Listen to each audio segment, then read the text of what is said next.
Hello and welcome to our workshop. Thank you for your attendance. This workshop was created for first responders in the case of a safe haven surrender so that you can overview basic infant care to provide for that baby.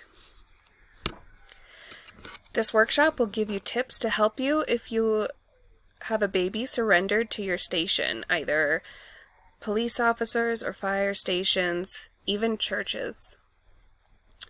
Even if you're not experienced with infants, these tips will help you care for your newborn baby until CPS, or Child Protective Services, arrives to take guardianship of the baby. And don't worry, you've got this. First step is to assess the infant. Upon receiving the baby during a safe haven surrender, it's important that you assess the baby for any injury or illness, etc. Check the pallor. Does this baby's skin look normal? If it's got a blue tint to it, it may not be having enough oxygen. If it's got a purpley color, it might be too cold, which leads us to temperature. Is the infant warm enough? Sometimes these babies will come in without any blankets or not the proper clothes they need, so it's important to make sure that you get them warm enough. Injury, you got to look for any recognizable injuries on the baby. The hospital that it eventually goes to will do a full assessment, but when the baby is first brought to you, it's important that you see if there's anything that you can tell from the eye if there's any injuries on the baby. Cleanliness, is the infant clean in dry clothes? And does it have a clean diaper? Because if not, those need to be addressed. And emotion. Babies can sense stressful situations. They can feel the emotions of their parents, the people around them. So do your best to calm the baby if it's crying or upset in any way. And here's a picture of an infant with normal looking skin to give you an idea that it should have that kind of peachy pink color, or any other ethnicities or races, it should look normal to that skin tone. So if the skin tone is looking abnormal, then that's a sign that you need to look further into what's going on. Swaddling.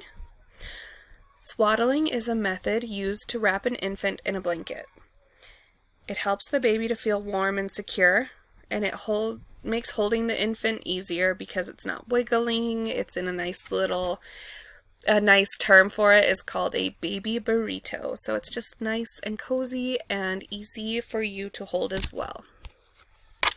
So now we're going to go over how to swaddle. The first step is to spread out the blanket on a flat surface, and then you fold the top corner down.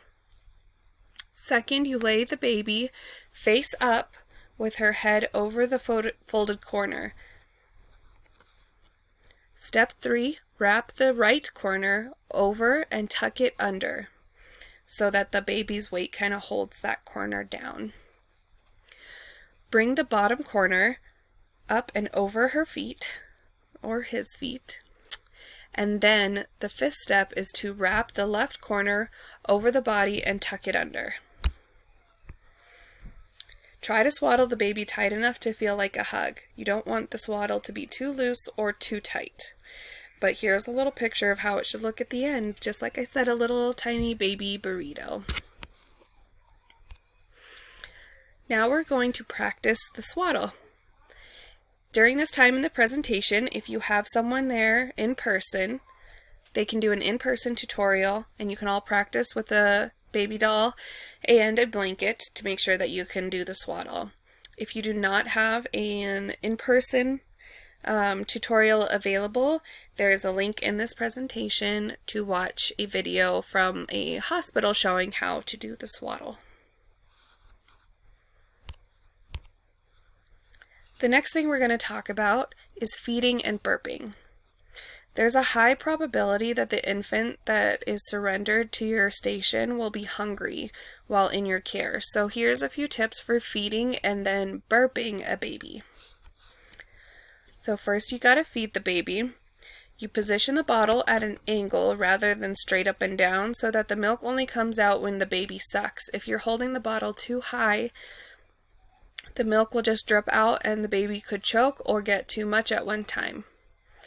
Let the baby take breaks from drinking when he or she seems to want them.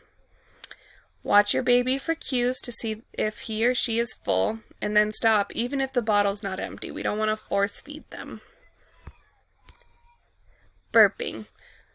So it's important that after you feed the baby, you burp it, because babies have trouble bringing the bubbles back out of their stomachs, which are inevitably swallowed when they're drinking from a bottle. So burping helps them get the gases out without to avoid stomach problems and fussiness. So when burping your baby, gently repeated gentle patting on your baby's back should do the trick. You cup your hand while patting. This is gentler on the baby than just like a flat palm. To prevent messy cleanups, when your baby spits up or has a wet burp, as it might be called, you might want to place a towel or some kind of bib under your baby's chin or on your shoulder. So if you look here at this photo, this woman is doing the over-shoulder hold. So the baby's arms rest over your shoulder and the baby's chin rests on your shoulder, and you just lightly pat the back a little higher than what her hand is showing there until you hear just a small little gush of air almost. It won't sound like an adult burp. It'll just be a little puff of air that comes out. So these tips can help you if an infant is ever surrendered to your station and you're not familiar with children or infants, just to help until CPS can be there to take over for you. Thank you for attending our workshop, and we hope that this presentation was helpful and that you learned something. And once again, thank you for attending. Thanks. Bye.